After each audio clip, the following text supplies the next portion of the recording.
कन्हाई, हाँ दादा। बरसात का मौसम तो आ गया। हाँ दादा। अब सब बहुत बेस लगा थे। सही में दादा। और ये खुशी कर मौका में एक बढ़िया गाना सुनाओ नहीं। आप कह रहे हैं तो जरूर दादा। हाँ एकदम। अरे झिमिर झिमिर बूंद पारे, हाँ। यार झिमिर झिमिर बूंद पारे है झिंगा गदराय, झिंगा गदराय भौजी दीदी आ गए। अरे जोहार दी। अरे क्या बात है, आप लोग बहुत खुश दिखाई दे रहे हैं। अरे हमें भी दीदी बताइए। क्या बता, खुशी कर बात है तो खुश नहीं हो अब। अच्छा हमें भी बताइए जरा। अरे दीदी बताना क्या है इसमें, बरसात जो आ गया है इसलिए हम सब खुश हैं। हाँ, और बरसात आएगा ना दीदी तो हमारे किसान भाई बहन मन का चेहरा एकदम खिल जा है। काले की खेती बाड़ी बहुत सुंदर हुई। सेल हम बैठ के दो टरा थी दीदी। तो चलिए हम कार्यक्रम शुरू करें। हाँ हाँ हाँ, दीदी, दीदी। हाँ। जोहार किसान भाई बहन। कृषि दर्शन के इस अंक में आप सभी किसान भाई बहनों का हार्दिक स्वागत है। तो सबसे पहले रौरे में देखो कृषि समाचार।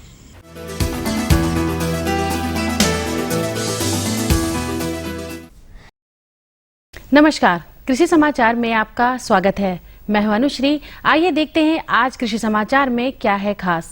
श्री विधि द्वारा धान की खेती करने पर मिलेगा प्रोत्साहन राशि। बरसात के दिनों में मवेशियों के बीमार होने का रहता है खतरा। मूंगफली के दानों को आसानी से छिलकों से अलग करता है ग्राउंड नट डिकोडिकेटर। श्री विधि द्वारा धान की खेती करने से लगभग धान की दोगुनी उपज प्राप्त होती है। राज्य के ज्यादा से ज्यादा किसान श्री विधि द्वारा धान की खेती करें। इसके लिए कृषि निदेशालय झारखंड एक योजना चला रही है, जिसके तहत श्री विधि द्वारा धान की खेती करने पर किसानों को 1000 रुपए प्रति हेक्टेयर की दर से प्रोत्साहन राशि देने का प्रावधान है। श्री विधि द्वारा खेती करके अनाजों का उत्पादन दोगुनी से भी ज्यादा पाई जा सकती है। इसी बात को ध्यान में रखते हुए कृषि निदेशालय झारखंड एक योजना के माध्यम से राज्य के किसानों को धान की श्री विधि से खेती करने के लिए प्रोत्साहित कर रही है। इस योजना के तहत श्री विधि से धान की खेती करने वाले किसानों को 1000 रुपया प्रति हेक्टेयर की दर से प्रोत्साहन राशि दिया जाता है। किसान भाइयों, बरसात के मौसम में फसलों के साथ साथ अपने पाले गए मवेशियों के स्वास्थ्य पर विशेष रूप से ध्यान देने की आवश्यकता पड़ती है। बरसात के दिनों में मवेशियों में गलघोटू, खुरहा, चपका और लंगड़ी रोग होने की संभावना होती है। इन रोगों के लग जाने की स्थिति में पशुओं की मृत्यु तक हो सकती है। ये रोग पशुओं को न लगे, इसके लिए टीकाकरण सरल उपाय है। साथ ही बरसात में मवेशियों की और किस प्रकार देखरेख करें, बता रहे हैं हमारे पशु विशेषज्ञ। वर्षा ऋतु में गाय और गो पशु में सबसे पहले हमारे किसान भाई मुख्य रूप से जो बीमारियां होती है, खुरा चपका, गला घोटू और लंगड़ी, ये 3 बीमारियों से रोकथाम के लिए अगर हमारे किसान भाई टीकाकरण अब तक नहीं करवाए हैं तो उसे करवा लें। और अगर टीकाकरण करवा लिए हैं तो गर्मी के बाद जब वर्षा होती है तब भी वातावरण का तापमान अधिक रहता है, तो उस स्थिति में एंटी स्ट्रेस दवा है, विभिन्न दवा कंपनी अलग अलग नाम से बनाती है, तो वो किसान भाई पशुओं को ज़रूर पिलाएं। और साथ ही साथ उचित मात्रा में आहार दें ताकि रोग निरोधी क्षमता, शरीर के अंदर जो रोग से लड़ने की क्षमता होती है वो बनी रहे। राज्य के किसान धान की खेती की तैयारी में जुट चुके हैं। कृषि विशेषज्ञों के अनुसार भूमि के अनुरूप धान के किस्मों का चयन करना चाहिए। जिन किसान भाइयों को अपने मध्यम जमीन में धान की बुआई करनी हो, वे नवीन, ललाट, IIR 64, KPL, MTU 1010, अभिषेक और सहभागी नामक किस्मों का चयन कर सकते हैं। ये प्रभेद मध्यम भूमि के लिए अनुकूल है और अच्छी उपज देते हैं। किसान भाइयों, खरीफ में जो धान की अभी अनुशंसित किस्में हैं उसमें आप मध्यम ज़मीन में जो खेती करेंगे उसमें नवीन, ललाट, IR 64, QTL, MTU 1010, इसके अलावा अभिषेक और सहभागी है, जो कि झारखंड के परिप्रेक्ष्य में बहुत ही अच्छा उपज इससे प्राप्त कर सकते हैं। बरसात का मौसम किसानों के साथ साथ मछली पालकों के लिए भी महत्वपूर्ण होता है। मछली पालक इस बरसात में अपने तालाब से ज्यादा लाभ प्राप्त करने के लिए कौन सी तकनीक अपनाएं, अपने तालाब में कौन कौन से कार्य करें, आइए मत्स्य विशेषज्ञ से जानते हैं बेहतर तकनीक में। किसान भाई, आने वाली बारिश में आप अपने तालाब से ज़्यादा मुनाफा कमा सकें, इसके लिए आप अपने तालाब को, अभी अच्छा समय है, आप इसकी सफाई कर लें, इसकी तैयारी कर लें, मछली पालन की तैयारी कर लें, जिसमें सबसे ज़रूरी है कि मछली को खाने के लिए आप वहाँ फीड उपलब्ध करा सकें। और इसके लिए आपको ये सलाह दी जाती है कि मछली के तालाब में आप गोबर का उपयोग और चूने का उपयोग लगातार करें, ताकि उनको मछली को की बढ़वार अच्छा हो, उनको ऑक्सीजन भी मिले और खाने का उपलब्धता भी।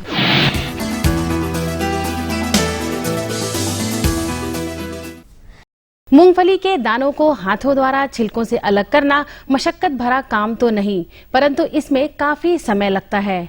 इस कार्य को आसानी से और कम समय में करने के लिए कृषक ग्राउंड नट डिकोडिकेटर नामक उपकरण का इस्तेमाल कर सकते हैं।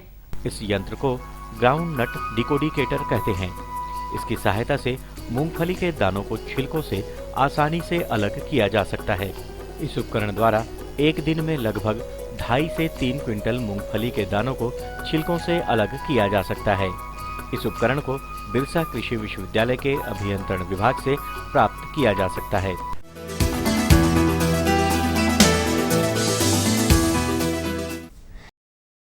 कृषि समाचार में आइए अब मिलते हैं सफल किसान से और जानते हैं उनके बेहतर कृषि जीवन के बारे में। ये किसान आज अपने खेतों में वर्ष भर व्यस्त रहते हैं और अनाजों के साथ बहुत तरह की सब्जियां भी उपजाते हैं। पहले ये वर्ष में केवल एक ही फसल लेते थे, परंतु सरकार द्वारा चलाई जा रही कृषि प्रशिक्षणों में हिस्सा लेने से कई तरह की खेती करने की तकनीक सीखने का मौका मिला। उन्हीं प्रशिक्षणों की बदौलत आज ये खेती बाड़ी में सफल माने जाते हैं। खेती बाड़ी में जैसे हम उन्नत किस्म का केला करते हैं और एक इसी खेती बाड़ी से मेरा परिवार चलता है, मेरा उसी से मेरा सब कुछ जो है मेरा घर का हम मेंटेनेंस करते हैं। खेती बाड़ी में फ़ायदा है, हमको फ़ायदा है, इसीलिए हम करते जा रहे हैं और दिन ब दिन इसमें जो है आगे बढ़ते जा रहे हैं। और हम यही चाहते हैं कि यही खेती बाड़ी से हम अपना मतलब फल परिवार का ये करें। और अब एक नजर राज्य के कुछ प्रमुख शहरों के मौसम के मिजाज पर। आज राज्य के कुछ प्रमुख शहरों के तापमान इस प्रकार दर्ज किए गए। रांची अधिकतम 28 डिग्री सेल्सियस और न्यूनतम 23 डिग्री सेल्सियस। देवघर अधिकतम 31 डिग्री सेल्सियस और न्यूनतम 24 डिग्री सेल्सियस। गोड्डा अधिकतम 32 डिग्री सेल्सियस और न्यूनतम 26 डिग्री सेल्सियस। कोडरमा अधिकतम 31 डिग्री सेल्सियस और न्यूनतम 25 डिग्री सेल्सियस। चाईबासा अधिकतम 30 डिग्री सेल्सियस और न्यूनतम 25 डिग्री सेल्सियस और हजारीबाग का तापमान अधिकतम 30 डिग्री सेल्सियस और न्यूनतम 24 डिग्री सेल्सियस रहा।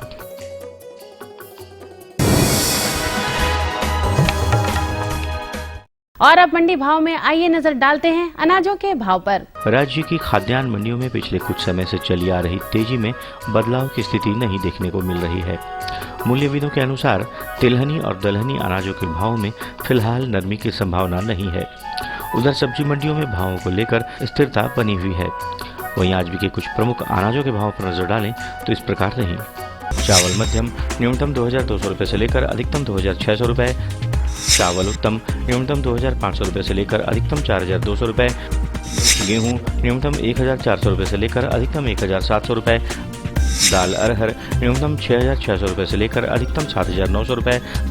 दाल मसूर न्यूनतम 5400 रुपए से लेकर अधिकतम 6600 रुपए। दाल चना न्यूनतम 4400 रुपए से लेकर अधिकतम 5800 रुपए। चीनी न्यूनतम 3400 रुपए से लेकर अधिकतम 3600 रुपए। आलू न्यूनतम 600 रुपए से लेकर अधिकतम 900 रुपए और प्याज न्यूनतम 1500 रुपए से लेकर अधिकतम 2000 रुपए प्रति क्विंटल रहा।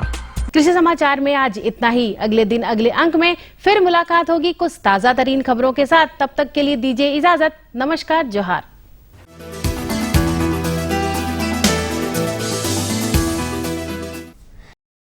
कृषि समाचार के अंतर्गत आपने देखा मंडी भाव, जाना मौसम का हाल और कृषि तकनीक की नई नई जानकारियां भी ली। एखन जानकारी और भी है, लेकिन समय हो जाए एक छोट विराम कर। अरे हाँ दादा, तो विराम लीजिए ना, तब तक ये देखेंगे ये संदेश। हाँ, ये लो और बताओ। बस। अरे ये क्या भैया जी, बस इतनी सी रासायनिक खाद? किसानी छोड़ रहे हो क्या? किसानी नहीं, नादानी छोड़ रहे हैं। मिट्टी की जांच कराई है। अब तो लाला जी जितनी जरूरत है उतने ही उर्वरक खेत में डालेंगे। हाँ, किसान भाई आज ही अपने जिले की नजदीकी भूमि परीक्षण प्रयोगशाला में मिट्टी की जांच जरूर करवाएं और मिट्टी में पोषक तत्व, नमी व पौधे के विकास को देखते हुए केवल जरूरत के अनुसार ही पोषक तत्व डालें। और हाँ, मिट्टी में गंधक, जस्ता, बोरोन जैसे सूक्ष्म पोषक तत्वों का पता लगाना भी न भूलें।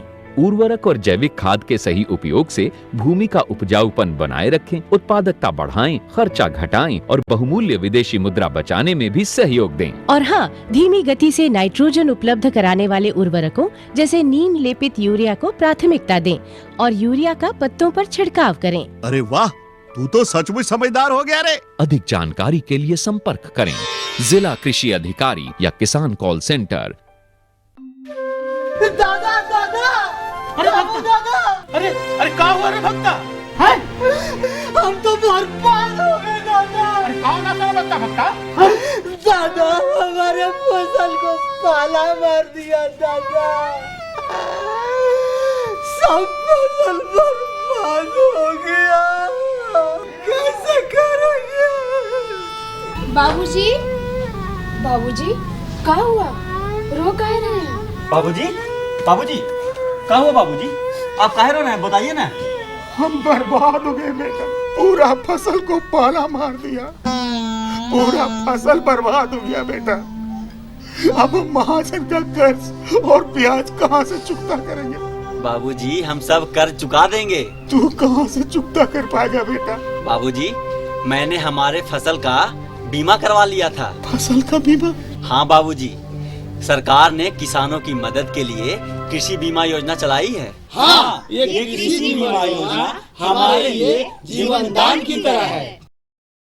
विराम के बाद आप सभी का एक बार फिर से स्वागत है। तो बताइए, आज आप लोग कौन सी जानकारी लेना चाहेंगे? जानकारी तो अरे दीदी, आज आप जो भी जानकारी लाई है ना, आज हम लोग वही जानकारी पाएंगे। हाँ, तो चलिए, आप इतने वर्षा ऋतु में हंस रहे हैं, मुस्कुरा रहे हैं, तो हम वर्षा ऋतु में बकरियों के पालन और उसके प्रबंधन के बारे में जानकारी देंगे। बहुत बेस है दीदी, बहुत ही बढ़िया बात। तो चलिए, उसके लिए हम जानकारी लेंगे अपने विशेषज्ञ डॉक्टर असद हुसैन से, जिनसे बातचीत कर रहे हैं हमारे सहयोगी भानु घोष। कम लागत और कम समय में ज़्यादा मुनाफा का मुख्य व्यवसाय में बकरी पालन का व्यवसाय प्रमुख रूप से आता है।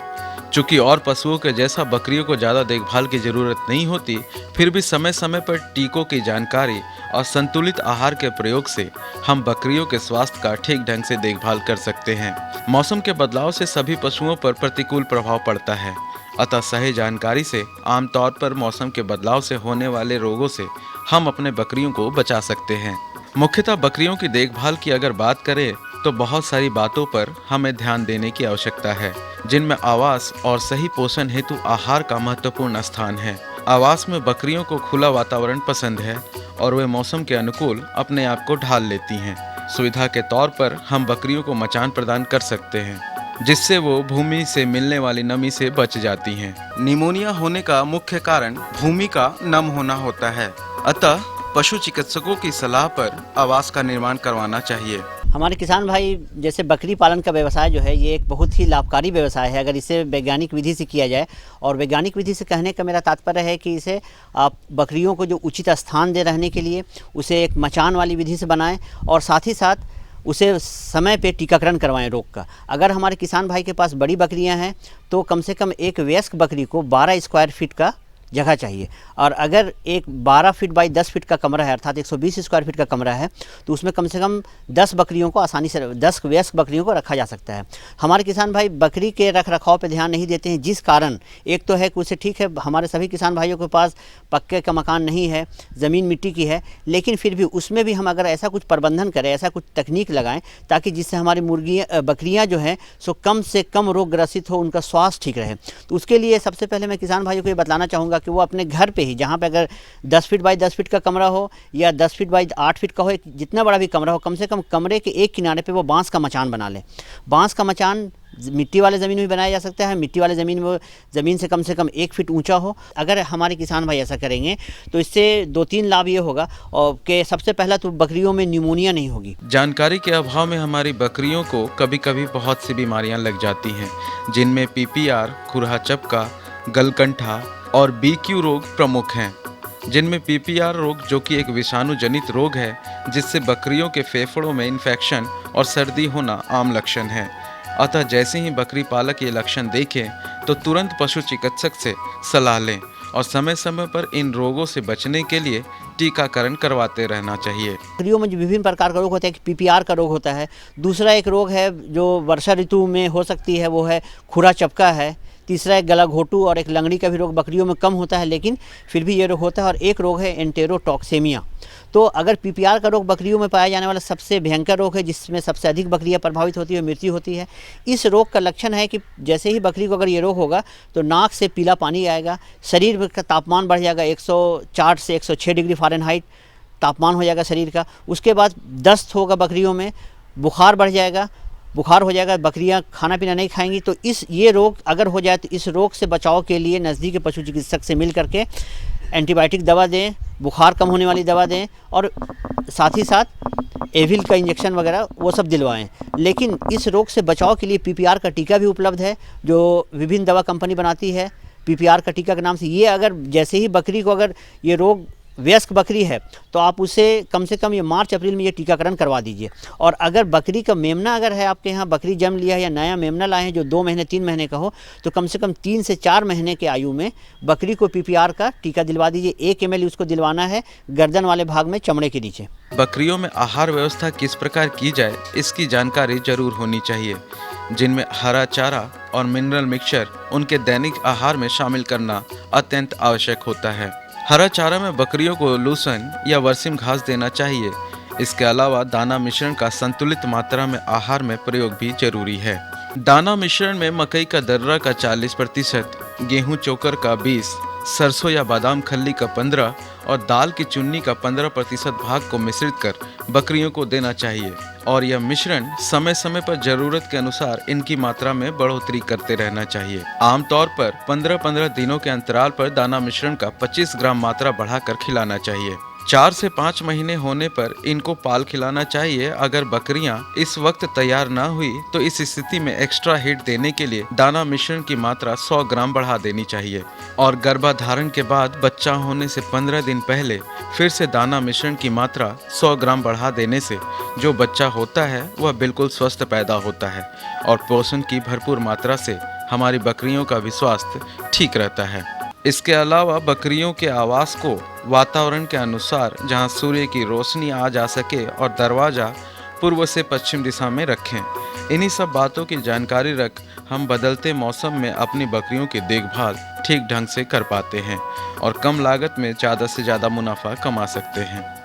खान पान में उसका ध्यान दे, उसे दाना मिश्रण दे जिसमें खल्ली, चोकर और दर्रा हो। ये कम से कम 150 ग्राम प्रति वयस्क बकरी को प्रतिदिन दे।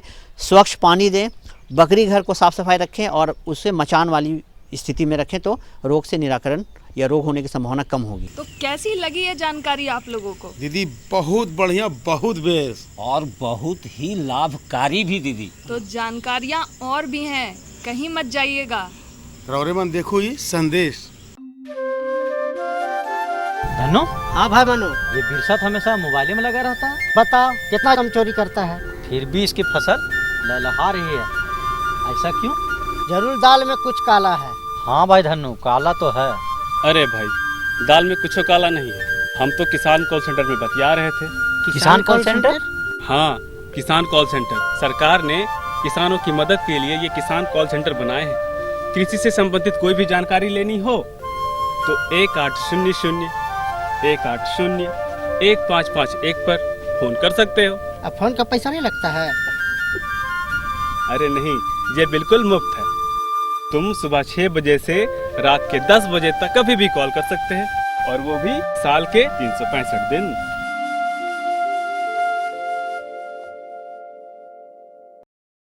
किसान भाइयों नमस्कार। कृषि दर्शन के इस कार्यक्रम में आपका बहुत बहुत स्वागत है। किसान भाइयों, कृषि दर्शन की टीम आज आई हुई है कृषि विज्ञान केंद्र जगन्नाथपुर, पश्चिम सिंहभूम, चाईबासा में। और आज हम यहाँ बातचीत करेंगे कि आम फल का पौष्टिक महत्व और इसका मूल्य संवर्धन के बारे में। इसी विषय पर जानकारी देने के लिए आज हमारे साथ हैं यहीं के वैज्ञानिक डॉक्टर कंचन माला जी। आइए सबसे पहले इनका स्वागत करते हैं। मैडम, इस कार्यक्रम में आपका बहुत बहुत स्वागत है। धन्यवाद नरेश जी। मैडम, हमारे किसान भाइयों को ये बताएं कि आम इतना महत्व क्यों है? किसान भाई, आप भी जानते हैं कि आम फलों का राजा है और यह अपने विशिष्ट स्वाद एवं गुण के कारण बड़ा महत्व रखता है। और हमारे देश में करीब 1000 किस्मों के आम का उत्पादन होता है, आम की खेती की जाती है। और विश्व उत्पादन का 43.4% आम का उत्पादन सिर्फ भारत देश ही देता है। तो इस हिसाब से और इसकी जो विशिष्ट जो किस्में हैं उसका निर्यात भी भारत विदेशों में करता है। और इसके कारण जो है यह आय अर्जन में भी बहुत अत्यधिक महत्व रखता है। और जो हमारे यहाँ फूड इंडस्ट्रीज़ हैं वो भी बहुत सारे इसके संरक्षित खाद्य पदार्थ जो है बोतलबंदी और जैम, जेली और शरबत वगैरह बनाकर बेचते। तो आय अर्जन का ये बहुत महत्व की चीज़ है। जी। अब हमारे किसान भाइयों को ये बताएं कि आम फल का पौष्टिक सुरक्षा में क्या महत्व वो रखेंगे? हाँ किसान भाई, देखिए पौष्टिक सुरक्षा सबसे प्रथम है। आप जैसा कि जानते हैं कि निरोग शरीर के लिए, एक अच्छे स्वास्थ्य के लिए संतुलित भोजन का आवश्यक है। और संतुलित भोजन में फल एवं सब्जियों का समावेश अत्यधिक महत्वपूर्ण है, क्योंकि फल एवं सब्जियों का स्थान जो है रक्षक भोज्य पदार्थ के रूप में किया जाता है। और इस आम फल में तो बहुत सारे जो विटामिन्स हैं और खनिज लवण हैं पाए जाते हैं, जैसे कि विटामिन सी और विटामिन ए की प्रचुर मात्रा आम में मिलती है। और जिसकी कमी के कारण प्रत्येक वर्ष 2000 से भी ज़्यादा लोग जो है आँखों की बीमारियों से ग्रसित होते हैं। और जो चर्म रोग से ग्रसित होते हैं वो उस तरह के इसमें विटामिन्स हैं, जो विटामिन सी जो कि त्वचा संबंधी रोगों से संबंध रखता है, और विटामिन ए जो कि आँखों से संबंध रखता है। अगर इसका सेवन हमेशा किया जाए, फलों का सेवन हमेशा किया जाए, तो इसके लक्षण जो है ख़त्म हो जाते हैं।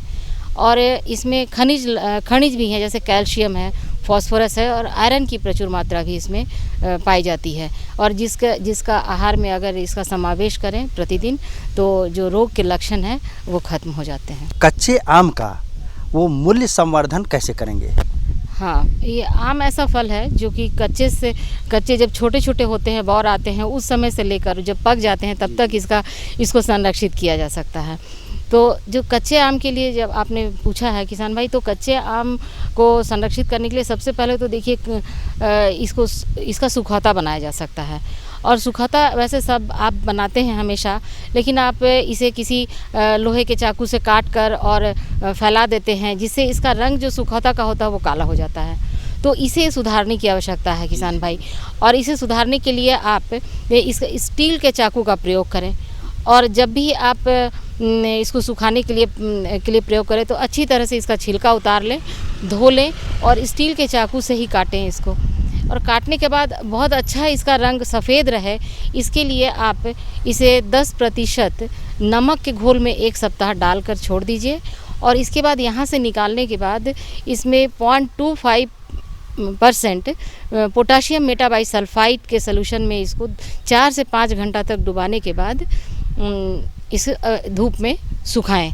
तो जो सुखौता का रंग होगा वो बिल्कुल सफ़ेद होगा। और अच्छी तरह सुखाने के बाद इसका आप पाउडर बना ले सकते हैं। एक और विधि से किसान भाई इसे सुखा सकते हैं, जो कि ज़्यादा आसान होगा शायद। इसे काटने और धोकर इसको 2% नमक के घोल में और 1% पोटाशियम मेटाबाइसल्फेट भी उसमें मिला दें और इसको 4 से 5 घंटा रखने के बाद सुखा दें। तो इससे भी जो है इसका रंग बहुत अच्छा आता है। और सूखे हुए जो आम है उसको ग्राइंडर में पीसकर या मिल में पिसवाकर इसका पाउडर बना लिया जाए, तो जिसे खटाई पाउडर भी कहा जाता है।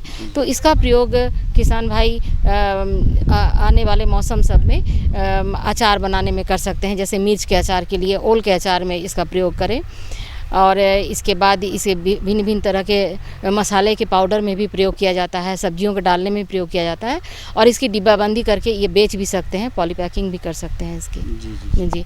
और नरेश भाई, एक और है, कच्चे आम का तो बहुत ज़्यादा उपयोग गर्मी के दिनों में इसलिए भी किया जाता है कि यह ताप का नाश करता है, जो लू जैसे प्रभाव को ये ख़त्म कर देता है, काट देता है।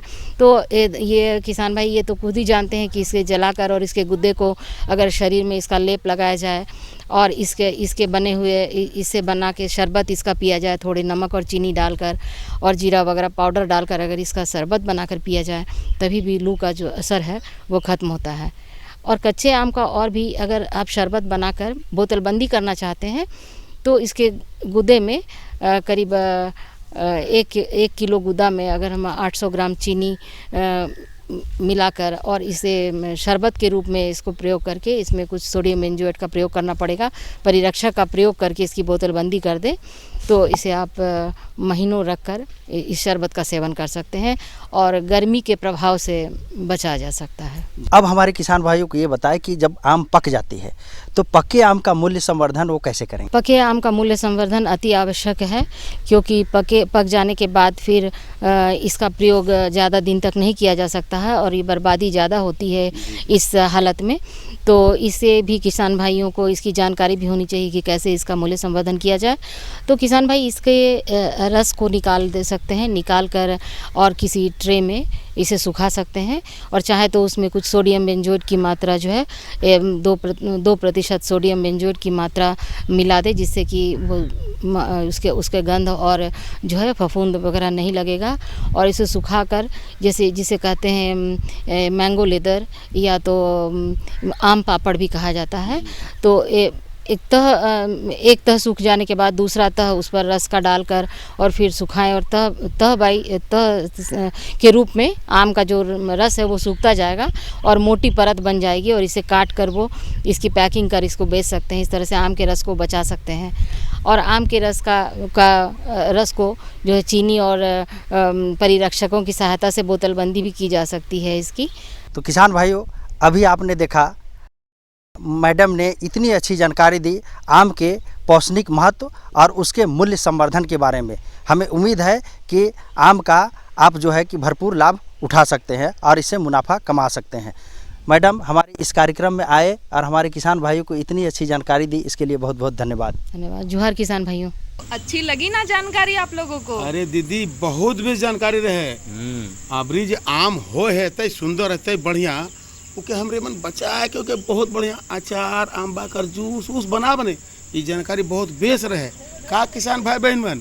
हाँ दादा, पहले तो हम लोग ऐसे व्यर्थ में चला जाता था हम लोग का आम, हाँ। लेकिन अब ये रख रखाव के कारण हम लोग उसका बहुत ही उपयोगी महत्व समझे हैं। जानकारी मिलक हम इनके। हाँ दादा। हाँ तो अच्छी लगी ना जानकारी आप लोगों को? बहुत ही संतुष्ट तो हैं आप लोग? बहुत सुंदर दीदी, बहुत बेस।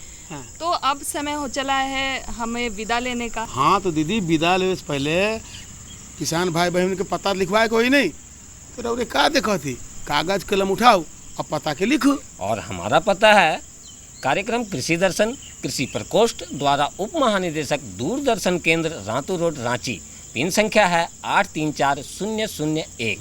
तो इसी के साथ गीता दीदी को, किशन दा को और कन्हैया को इजाजत दीजिए। जोहार।